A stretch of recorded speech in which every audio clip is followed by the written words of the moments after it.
제가 어릴 적 교회 다니면서 1년 중 가장 기다리던 날이 있었습니다. 그날이 언제일까요? 그렇습니다. 그날은 바로 아기 예수께서 이 땅에 오심을 기념하는 성탄절이었습니다. 지금은 많이 하지 못하지만 당시에는 성탄절 전날에 온 성도가 함께 교회에 모여 성탄 전야제라고 하는 행사를 통해 예수님의 탄생을 축하하였고, 0시부터는 집집마다 돌면서 예수님의 탄생을 찬양하고 전하는 새벽송이라는 행사를 하였습니다. 또 이 새벽송을 통해 많은 가정에서 후원해 주신 과자들로 성탄절 당일에는 아이들에게 특별한 선물을 나눠주곤 하였습니다. 즉 성탄절은 그 전날인 24일부터 당일인 25일까지 기쁨과 즐거움 그리고 나눔의 특별한 행사와 선물이 넘치는 그런 날들이었습니다. 하지만 우리가 성탄을 기다리는 진정한 핵심은 단순히 그날 치르는 특별한 행사가 있어서도 아니었고, 그리고 그날 받게 되는 특별한 선물이 있어서도 아니었습니다. 모든 성도들이 성탄을 기다렸던 가장 근본적인 이유는 이 성탄절에 모든 인류의 죄를 해결하고 구원하시고자 예수 그리스도께서 인간의 몸을 입고 이 땅에 탄생하셨기 때문입니다. 때문에 성도들은 이 성탄절에 우리를 구원하신 구세주 예수 그리스도의 탄생을 기뻐하며 모든 인류에게 구원의 서막이 열림을 함께 찬양했던 것입니다. 그런데 이런 의문이 생기는 분들도 계실 것입니다. 목사님, 그런데 예수님께서 이미 오셨다가 인류 구원을 이루시고 가셨다면 그럼 이제 우리는 더 이상 예수님을 기다리지 않아도 되는 거 아닙니까?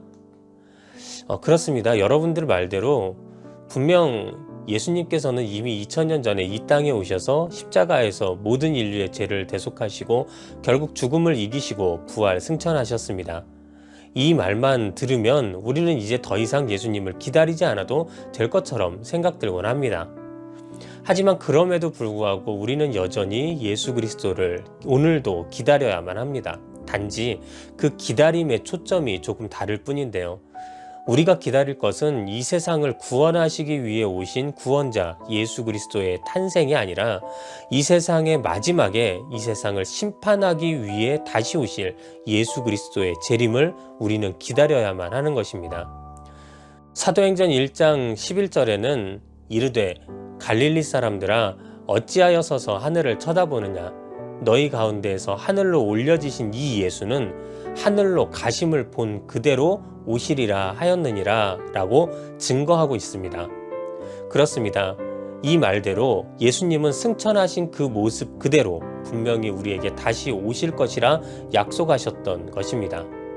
때문에 오늘을 사는 우리 믿음의 사람들은 예수 그리스도께서 인류를 위해 오심을 기념하고 기뻐해야 하며, 나아가 예수 그리스도께서 다시 오심을 믿음으로 바라보며 전하면서 기다려야만 하는 것입니다. 그래서 저는 오늘 성경 속 예수님의 탄생을 기다렸던 마리아와 요셉의 모습을 통해 그럼 오늘날 예수 그리스도의 재림을 기다리는 우리 믿는 자들의 기다림은 어떠한 기다림이어야 하는지에 대해서 함께 알아보고 또 그 은혜를 나누고자 합니다. 누가복음에 보면 예수님의 탄생을 알리고자 온 천사 가브리엘과 마리아의 대화가 자세히 실려 있습니다.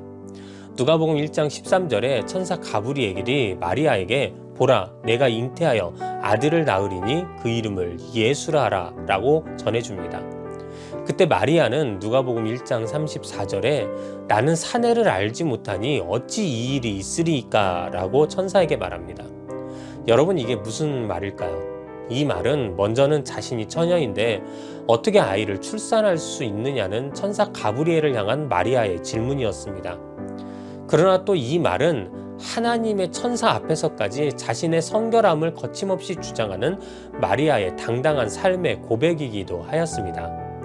시편 33편 13절에서부터 14절까지 말씀에는 여호와께서 하늘에서 굽어보사 모든 인생을 살피시며 곧 그가 거하시는 곳에서 세상의 모든 거민들을 굽어 살피시는도다 라고 증거하고 있습니다. 다시 말해 하나님께서는 우리의 모든 인생을 살피고 계시기 때문에 우리의 죄는 하나님 앞에 서면 모두 낱낱이 드러날 수밖에 없게 된다는 것입니다. 그래서 우리가 은혜 받게 되면 울게 되는데, 그 우는 이유가 먼저는 그 은혜가 너무나도 감사하기 때문이기도 하지만, 그 이전에 내가 얼마나 하나님 앞에 서보니 그 동안의 삶이 얼마나 하나님 앞에서 죄인된 삶이었는지를 깨닫게 되기 때문에 우리는 울게 된다는 것입니다. 즉, 하나님의 영광 앞에서까지 자신의 성결함을 이야기할 수 있다는 것은 그만큼 자신의 깨끗함을 지키기 위한 노력의 삶이 마리아에게 있었음을 분명히 증거해 주는 것입니다. 만일 우리가 하나님 앞에 서게 될 때 오늘 마리아처럼 자신의 성결함을 이처럼 당당하게 이야기할 수 있을까요? 이런 점들을 우리가 생각해 본다면 오늘 성경 속 마리아의 대답은 실로 대단한 것임을 우리는 알 수 있습니다. 여기서 우리가 깨달아야 하는 것은 바로 다시 오실 예수 그리스도를 기대하는 우리 믿는 자들의 기다림은 이 마리아와 같이 성결한 기다림이어야 한다는 것입니다.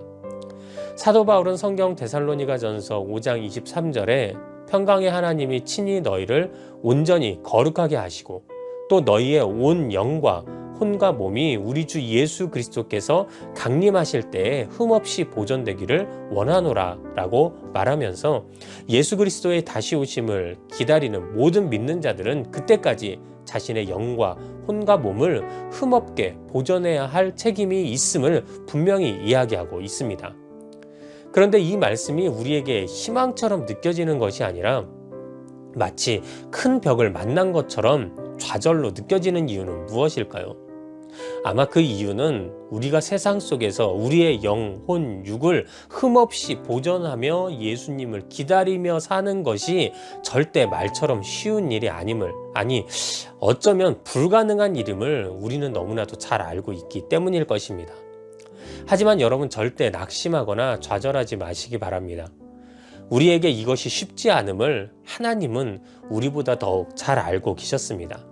그래서 하나님께서 그리스도의 은혜로 우리에게 흠없이 보존될 기회를 열어주셨는데 그것이 바로 회개와 용서의 은혜인 것입니다. 예수 그리스도의 구원 역사는 인류가 그 십자가 앞에서 자신의 죄를 회개하고 하나님께서 이를 용서해 주심으로 우리를 더 이상 죄인이 아닌 하나님의 자녀라고 칭해 주시는 거대한 은혜의 역사입니다. 다시 말해 우리는 내 능력으로 스스로를 성결하게 하여 의인이 되는 것이 아니라 오직 십자가에서 흘리신 예수님의 보혈의 능력으로 하나님께서 죄 없다, 의인이다 라고 칭해 주시는 은혜를 입은 자들이라는 것입니다. 때문에 우리가 언제든지 진심으로 십자가 앞에서 자신의 죄를 회개하게 되면 우리는 다시 성결하고 죄 없다고 칭해 주시는 하나님의 은혜를 잊게 되는 것입니다. 성경 이사야 1장 18절에는 너희의 죄가 주홍 같을지라도 눈과 같이 희어질 것이요 진홍같이 붉을지라도 양털같이 희게 되리라 라고 증거하고 있습니다. 다시 오실 예수 그리스도를 기다리는 우리 믿는 자들의 기다림은 이와 같은 성결의 기다림이어야만 합니다. 진정한 성결은 세상에서 하나님의 자녀로 흠없이 살기 위해 발버둥치며 노력하는 것입니다. 그리고 날 성결하게 하시는 은혜가 내 능력이 아니라 오직 십자가 능력에 있음을 깨닫고 매일 그 십자가 앞으로 나아가 나의 죄를 고백하고 용서를 구하는 신앙의 삶을 우리는 반드시 살아내야만 하는 것입니다. 바로 이때 우리는 오늘 마리아와 같이 성결의 기다림으로 다시 오실 예수님을 기대하며 기다리는 귀한 믿음의 사람들이 될 수 있는 것입니다. 두 번째로 성경 속 요셉을 통해 우리가 보게 되는 기다림은 바로 사랑의 기다림입니다.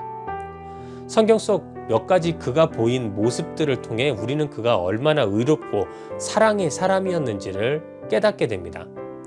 첫 번째 그가 보여준 모습은 그가 마리아의 임신 사실을 알고 조용히 끊고자 하였던 모습입니다. 인간관계에서 가장 아플 때는 믿었던 사람에게 배신당했을 때입니다. 그런데 오늘 성경 속 요셉의 마음이 아마 그러했을 것입니다. 천사를 만나 이야기를 나누기 전까지 요셉은 아마 마리아에게 배신당한 느낌을 받았을 것입니다. 사람은 보통 배신당하면 갚아주려고 합니다. 그것도 그냥 갚아주는 것이 아니라 배로 갚아주려고 합니다. 네가 나한테 그렇게 했어? 어디 두어 보자. 내가 분명히 이거 갚아줄 거야. 가만두지 않을 거야 라고 생각하는 게 어찌 보면 우리들의 일반적인 모습입니다. 하지만 오늘 성경 속에서 요셉은 그저 조용히 마리아와의 관계를 끊고자 하였습니다. 당시 율법은 약혼한 상대가 혼외정사로 인하여 임신하게 되면 사람들에게 이를 공개적으로 알려 그에게 모욕을 주고 그리고 결국 그를 돌로 쳐서 죽이는 것이 당시의 율법이었습니다. 하지만 성경 속에서 보면 요셉은 마태복음 1장 19절에 가만히 끊고자 하였다라고 말합니다. 여기서 가만히라는 말은 원어로 보면 그 뜻이 조용히, 비밀스럽게 라는 뜻이 있습니다. 또한 끊고자 하였다라고 하는 단어 역시 원어로 보면 자유롭게 놓아주었다라는 뜻입니다. 이를 통해 보면 약혼한 마리아의 임신 사실을 알고 괴로워한 요셉이었지만 그는 이를 당시 율법대로 처리해버리는 것이 아니라 오히려 마리아가 피해받지 않도록 비밀스럽게 그와의 약혼을 끝내려 하였다는 것입니다. 우리는 이 모습을 통해 요셉이 얼마나 의로운 사람이고 또 사랑의 사람이었는지를 알게 될 수 있는 것입니다. 두 번째는 그가 천사의 말을 듣고 즉시 마리아를 데려와 아내로 삼았던 모습입니다. 이는 더 이상 마리아 혼자 고통을 당하도록 놔두지 않겠다는 요셉의 사랑의 행동이었습니다. 만일 마리아가 혼자 있었다면 그는 혼전 임신 소식으로 인해 매우 위험한 상황에 놓일 수도 있었을 것입니다. 하지만 요셉은 이를 해결할 유일한 방법이 자신이 지체하지 않고 이 모든 것을 품고 마리아를 아내로 즉시 데려오는 것임을 깨닫게 됩니다. 그래서 천사의 말대로 즉시 마리아를 데려와 아내로 삼아 이 모든 문제를 한 번에 해결합니다. 이는 문제 앞에서 배신하고 도망가 버리는 그런 비겁한 모습이 아닌 진정 상대의 아픔을 함께 품는 요셉의 사랑의 모습이었음을 우리는 보게 되는 것입니다. 그리고 또 마지막으로 요셉이 마리아를 데리고 온 후 그가 마리아와 동침하지 않은 모습을 통해 우리는 그가 또 얼마나 사랑의 사람이었는지를 깨닫게 됩니다. 사람에게는 욕구라는 것이 있고 그 중에서 가장 참기 힘든 욕구가 어찌 보면 성욕일 수 있습니다. 게다가 요셉은 이제 막 마리아를 아내로 맞이한 새 신랑이었기 때문에 누구보다도 이러한 욕구가 충만하였을지도 모릅니다. 하지만 요셉은 마리아를 데리고 온 후 자신의 욕구를 누르고 마리아와 동침치 아니합니다. 이는 임신한 자신의 아내를 지키기 위한 행동이었으며 또한 천사를 통해 알게 된 인류의 구원자 예수 그리스도를 지키기 위한 요셉의 사랑의 행동이었던 것입니다. 앞에서 우리가 바라봤던 요셉의 세 가지 모습을 통해 우리는 한 가지 공통점을 발견하게 됩니다. 그것은 바로 늘 타인을 향하는 요셉의 사랑의 마음이었습니다. 요셉은 자신의 괴로움보다 마리아의 안전을 먼저 생각하였고 자신의 불편함보다 마리아의 고통을 먼저 생각하였으며 나아가 자신의 욕구보다 구세주의 태어나심을 먼저 생각하였던 것입니다. 그리고 이런 모습은 하나님께서 성경을 통해 알게 해주신 진정한 사랑의 모습임을 우리는 깨닫게 됩니다. 하나님은 우리를 사랑하셔서 독생자를 이 땅에 보내셨고 십자가의 고통을 우리 대신 짊어지게 하셨습니다. 그리고 모든 믿는 자들에게 우리 역시 그렇게 세상을 사랑하고 섬겨야 한다고 말씀하셨던 것입니다. 그렇습니다. 요셉과 같이 사랑은 원수를 갚지 않는 것이며 사랑은 고통을 함께 나누는 것이고 사랑은 내 것을 참아내는 것이 되어야만 합니다. 바로 우리가 이런 삶을 실천하며 주님 다시 오실 그날까지 나아갈 때 그 삶은 다시 오실 예수 그리스도를 기다리는 진정한 사랑의 기다림이 되는 것입니다. 마지막으로 우리가 요셉과 마리아를 통해 보게 되는 우리의 기다림의 모습은 바로 순종의 기다림이어야 한다는 것입니다. 성경 속에서 마리아는 천사를 통해 모든 사실을 듣고 나서 천사에게 이렇게 고백합니다. 누가복음 1장 38절에 주의 여종이오니 말씀대로 내게 이루어지이다. 그렇습니다. 마리아 역시 자신이 이 일에 쓰임을 받게 되면서 어쩔 수 없이 당하게 될 세상의 소문과 눈치 그리고 위험을 잘 알고 있었을 것입니다. 하지만 그럼에도 불구하고 말씀에 순종하며 나아간 마리아의 이 말은 주님께서 원하신다면 이 모든 일이 내 기준 또 더 넘어가서 세상의 기준과도 맞지 않지만 그럼에도 불구하고 그 모든 일이 나에게 이루어지기를 원합니다. 내가 그 모든 것에 순종하겠습니다. 라는 마리아의 위대한 신앙의 고백이자 모든 것을 내어 맡긴 기도였으며 그리고 목숨을 건 순종의 모습이었던 것입니다. 이는 요셉 역시 마찬가지였습니다. 성경은 그가 천사의 현몽을 통해 이 모든 사실을 알게 된 후 바로 천사의 명령대로 움직여 마리아를 즉시 데리고 왔음을 성경은 기록하고 있습니다. 이는 자신의 처지나 생각보다 하나님의 말씀에 더욱 삶의 기준을 두고 있었던 요셉의 모습을 우리에게 잘 보여주고 있으며, 나아가 이 말씀에 절대적으로 순종하는 그 요셉의 모습을 또 우리에게 보여준다는 것입니다. 오늘 우리는 마리아와 요셉의 모습을 통해 하나님 앞에서 우리의 순종의 모습을 다시 한번 되돌아보아야만 합니다. 때로는 하나님 앞에서 순종해야만 하는 우리가 반대로 내 스스로 판단하여 재고 따지면서 결국 순종과는 반대되는 길로 가고 마는 우리를 종종 우리는 보게 됩니다. 하지만 오늘 성경을 통해 요셉과 마리아는 우리에게 있어야 할, 그리고 주님 다시 오실 때까지 우리가 가져야 할 순종의 모습은 내 생각과 판단이 앞서는 것이 아닌 오직 주의 말씀을 앞세워 그 인도하심에 따라 아멘하며 나아가는 것임을 우리에게 분명히 알려주고 있습니다. 그러니 우리 역시 이러한 순종의 삶을 살아가기 위해 늘 하나님의 말씀을 묵상하며 그 말씀대로 살기 위해 노력하는 삶을 살아야 함을 여러분들 반드시 믿으시기 바랍니다. 사랑하는 여러분, 이제 말씀을 마치겠습니다. 오늘 성경 속 요셉과 마리아는 자신을 성결하게 함으로, 또 사랑의 섬김으로, 말씀에 순종하면서 구세주이신 예수님의 탄생을 준비하였습니다. 이는 오늘날 예수 그리스도의 다시 오심을 기다리는 우리 역시 마찬가지여야 합니다. 우리도 그들과 같이 주님 다시 오실 때까지 이 세상 속에서 죄에 물들지 않도록 끊임없이 노력하고, 또 주님께서 주시는 용서의 은혜를 간구하는 성결의 기다림의 삶을 살아가야 합니다. 또한 예수님께서 우리를 사랑하셨던 것 같이 내 이웃을 사랑하고 섬기는 사랑의 기다림의 삶을 살아야 하며, 주님 말씀하시면 내 생각과 판단, 처지를 내려놓고 아멘하며 순종하며 나아가는 그 순종의 기다림의 삶을 우리는 반드시 살아가야 합니다. 그런 삶을 우리가 살아갈 때, 바로 그때가 우리는 예수 그리스도의 다시 오심을 온전히 기다리며 살아가게 되는 믿음의 사람이 됨을 믿으시기 바랍니다.